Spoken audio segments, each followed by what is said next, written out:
Hello दोस्तों, Thackeray car AC में आपका स्वागत है। दोस्तों, मैंने दो ब्लॉग में आपको गैस चार्जिंग के लिए जो ऑयल लगता है वो सिस्टम उसके बारे में बताया। उसके बाद गैस का वॉल्यूम कितना होना चाहिए ये आपको बताया। गैस का वॉल्यूम ज़्यादा होने से क्या प्रॉब्लम आते हैं और क्यों आते हैं ये डिटेल्स बताया। इस इस कार एसी सिस्टम में मैं आपको कार एसी गैस चार्जिंग करने से पहले जो डायग्नोसिस पूरा करना पड़ता है और कार एसी का गैस चार्जिंग होने के बाद अपने को जो डायग्नोसिस करना है कुछ कुछ चीज़ों का, वो मैं आपको बताऊंगा। बहुत बार ऐसा होता है कि गैस चार्जिंग अपन पूरा करने के बाद भी रिजल्ट नहीं आता है। बहुत बार लीकेज पता चलता है गैस चार्जिंग करने के बाद। बहुत बार ऐसा होता है कि क्रैंक कंप्रेसर में आवाज़ है वो बाद में पता चलता है। सिस्टम ब्लैक है ये भी बहुत बार बाद में पता चलता है। और लास्ट में सबसे मेन बात है ना, ब्लॉकेज है सिस्टम में, ये अपने को सबसे लास्ट में पता चलता है। आप चाहे पहले नाइट्रोजन में फ्लैशिंग कर लो तो भी ये ब्लॉकेज के सिस्टम जल्दी, ब्लॉकेज जो होते हैं वो निकलती नहीं जल्दी। मैं उसके लिए आपको आज डिटेल्स में बताने वाला हूँ। दोस्तों, क्या होता है जब भी अपने पास गाड़ी आती है अपन चेक करते हैं, कस्टमर बोलता है कूलिंग नहीं है या फिर गैस ही नहीं समझ के चलो। जब भी अपने पास गैस गाड़ी आती है तो बहुत से टेक्नीशियन को आदत है कि गाड़ी के अंदर बैठ के सबसे पहले वो गाड़ी को सेल्फ मार के स्टार्ट करेंगे, बटन चालू करके देखते कि एसी ऑन है कि नहीं है। दोस्तों, अपना अधिकार पहले वहां नहीं है। जब भी गाड़ी अपने पास आती है तो अपना सबसे वाला जो फर्ज होता है वो गाड़ी अपने पास लगाने का गाड़ी का बोनट खोल के प्रॉब्लम फाइंड आउट करना। क्या कहीं पाइप लीकेज दिख रहा है, कुछ स्मेल आ रही है, ये सब चीज़ें देखना अपने को जरूरी होता है। तो दोस्तों, सिस्टम चेक करने के लिए मैं आपको डिटेल्स आज बताऊंगा। जैसे ही अपने पास गाड़ी आती है, आपने बोनट खोल दिया, बाद में आपने गैस है कि नहीं चेक किया। जब गैस है कि नहीं चेक करते हो तो वो टाइम पे पता चला कि आपके गाड़ी में गैस नहीं है। तो गैस नहीं है तो सबसे पहले अपने को लीकेज चेक करना पड़ता है। आप चाहे एयर प्रेशर से लीक चेक लो या फिर नाइट्रोजन से लो, कुछ भी ले सकते हो। एयर प्रेशर की जगह का नाइट्रोजन अगर यूज़ करते हो तो काफ़ी कन्वीनियंट होता है। कॉस्टिंग थोड़ा ज़्यादा हो जाता है, लेकिन बहुत बार ऐसा होता है कि छोटे टेक्नीशियन या फिर नॉर्मल टेक्नीशियन होता है, उनको लीक टेस्टिंग का पैसा कस्टमर नहीं देता है। क्योंकि एक नाइट्रोजन का लीक टेस्टिंग का कॉस्ट नियर अबाउट अपने को 150 रुपये के ऊपर गिरता है। ट्रांसपोर्टेशन रेंट सब पकड़ के, जरूर नहीं कि रोज़ 10-10 गाड़ी आएगी। एक दो गाड़ी चलती है, अगर सिलेंडर एक महीना तुम्हारे पास पड़ा रहता है नाइट्रोजन का तो उसका रेंट चालू रहता है। तो इसीलिए आप कोई भी चीज़ से लीकेज चेक करो, कोई फर्क नहीं पड़ता है, क्योंकि ये प्लस सिस्टम का, प्लस टेम्परेचर पे चलने वाला सिस्टम है। तो दोस्तों, मैं आपको कुछ चीज़ें भी शेयर करूंगा। जैसा अपन यहाँ से अगर प्रेशर डालते हैं, पता चला कि सिस्टम में गैस नहीं है, तो डायरेक्ट गैस डाल के चेक नहीं करने का। सबसे पहले तो आप ये देखोगे कंप्रेसर का ये जो पुल्ली है ना, पुल्ली और प्लेट, ये प्लेट फ्री है क्या। अगर प्लेट फ्री है, आपने ऐसे घुमा के देख लिया कंप्रेसर का प्लेट घूम रहा है, तो सेकंड पार्ट बैटरी से सप्लाई लेके कंप्रेसर का मैग्नेट कॉइल को सप्लाई दो और देखो क्या प्लेट एंगेज होती है क्या।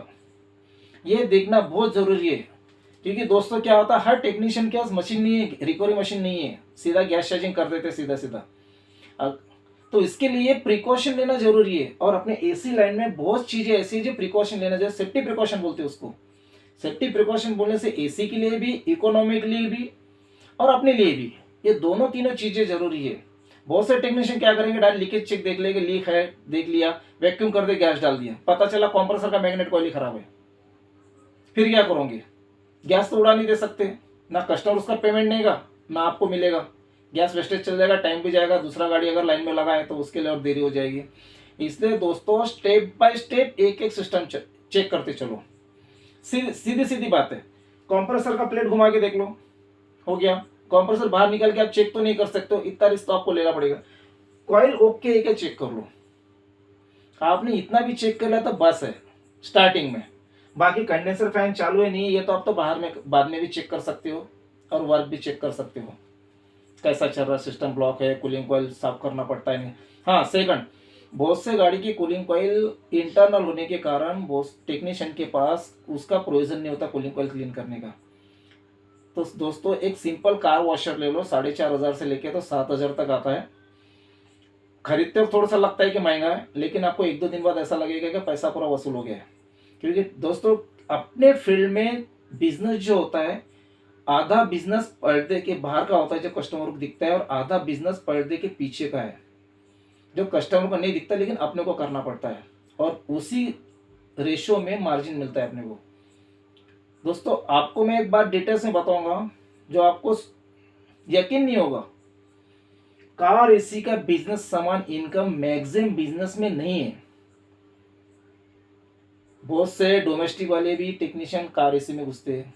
इलेक्ट्रिशियन जो सादे इलेक्ट्रिशियन डोमेस्टिक का काम करने वाले थे वो भी अब डोमेस्टिक के एसी के काम में लग गए। इलेक्ट्रिशियन भी कार एसी के काम में लग गए। गैरेज वाले भी जो छोटे छोटे गैरेज वाले थे जो एसी वाले को काम देते थे खुद काम करने लग गए। उनको मतलब क्या लेना है, सीधा सीधा डाल देना, नहीं रिजल्ट आया तो बाद में एसी टेक्नीशियन को दिखा देंगे। पार्ट्स की अवेलेबिलिटी तो ऑनलाइन ही हो गई, सबको पता चल जाता है कि कहाँ कौन सा पार्ट मिल रहा है, कितने का मिल रहा है।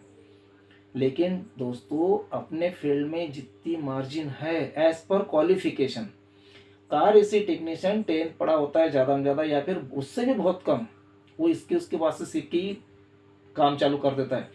और दोस्तों बहुत कम पैसे में स्टार्ट होने वाला बिजनेस है, लेकिन बहुत कम पैसे में स्टार्ट होने के बाद अगर वो पैसा वैसा ही खर्चा करता है, आए कि कमाया आए खर्चा कर दो, तो वो डेवलप नहीं कर सकेगा जब तक वो स्पेयर पार्ट में इन्वेस्ट नहीं करेगा, नया टेक्नोलॉजी थोड़ा सीखने में पैसा खर्चा नहीं करेगा, मशीनरी नहीं लेगा, तब तक उसका डेवलपमेंट नहीं होगा। सादा कैन से काम करते रहोगे आप तो लाइफ निकल जाएगी, आप पैसा नहीं कमाओगे। दोस्तों मैं नेक्स्ट टाइम में आपको पैसा कैसा कमाया जाता है कार एसी में इसका नॉलेज दूंगा।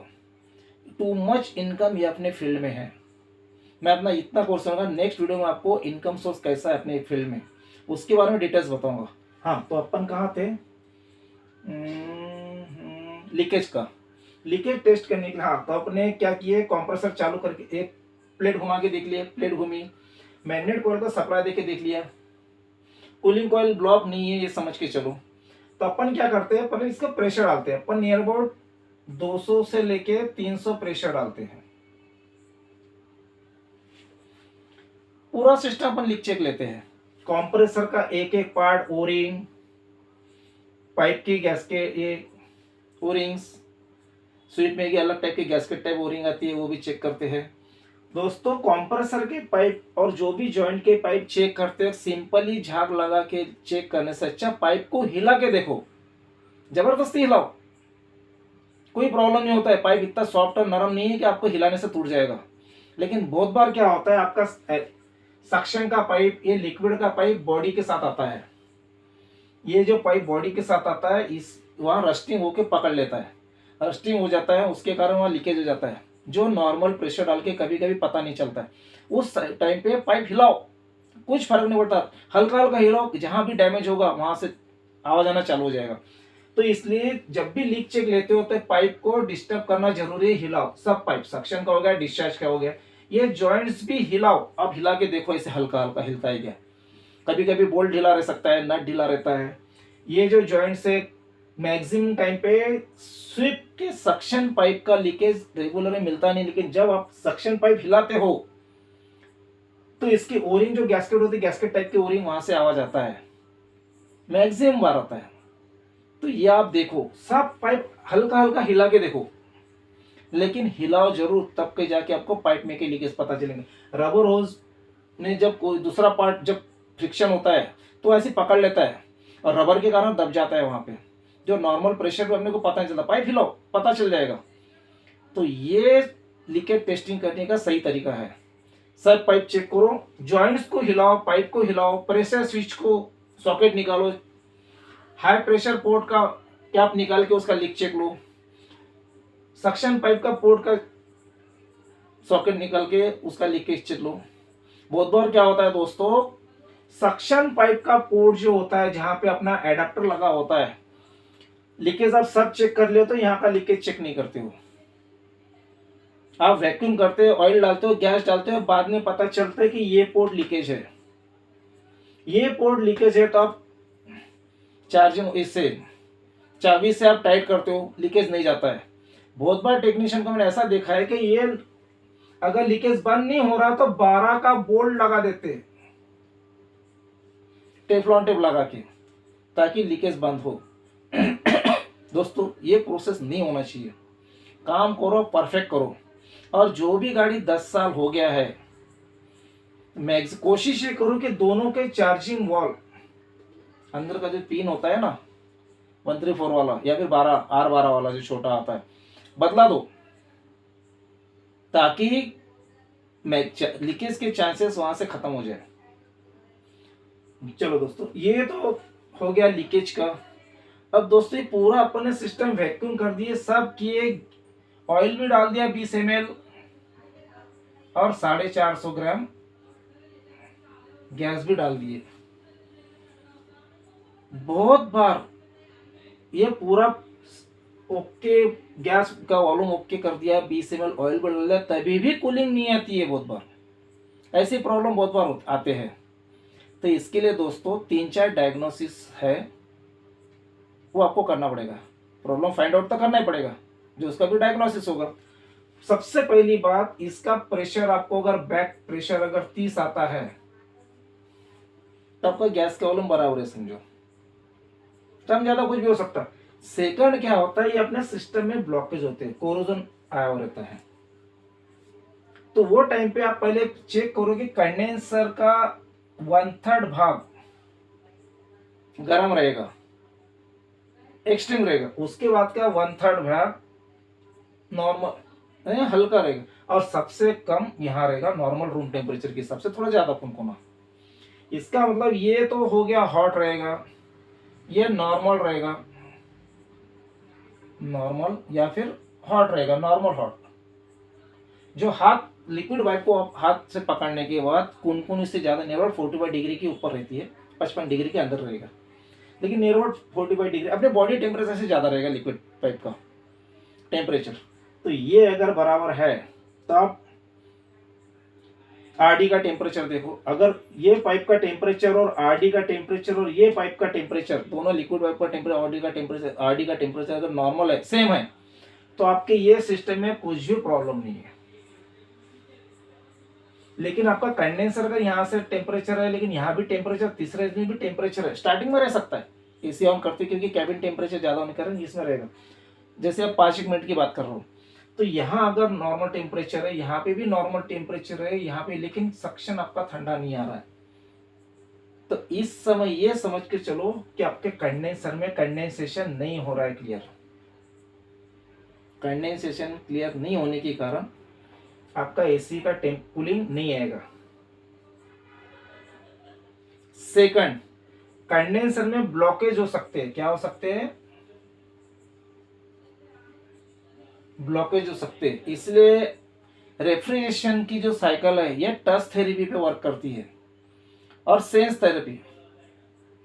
टच थेरेपी इसलिए बोला जाता है कि अगर आपके पास कोई इंस्ट्रूमेंट नहीं है और आप एसी चेक कर रहे हो, एसी चालू होने का डिस्चार्ज पाइप को अगर आप छुओगे, हाथ लगाओगे, तो इसका टेम्परेचर आपको 65 डिग्री के ऊपर ही मिलेगा, अच्छा हॉट मिलेगा।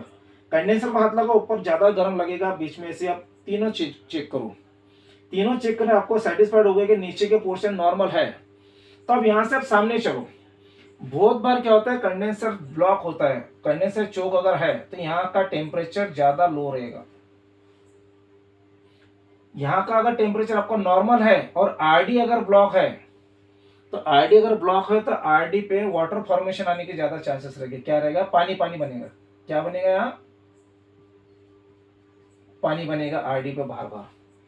और ये जो पाइप है, ये लिक्विड आरडी आउटलेट वाला, ये ठंडा हो जाएगा। अगर ये पाइप ठंडा होता है तो समझ जाओ कि आरडी ब्लॉक है। आरडी अगर ब्लॉक है तो यहां से आप सामने अगर यहाँ रिजल्ट जाएगा तो ये पाइप ठंडा रहेगा। ठंडा रहेगा तो यहाँ कूलिंग ही नहीं आएगा, क्योंकि लिक्विड का स्प्रे होगा। लिक्विड का स्प्रे जितना वॉल्यूम में चाहिए और जितने प्रेशर में चाहिए उतने प्रेशर में होगा नहीं, क्योंकि कूलिंग डिपेंड करती है आपका लिक्विड पाइप से एक्सपांशन वाल्व में जाने वाले लिक्विड प्रेशर पे।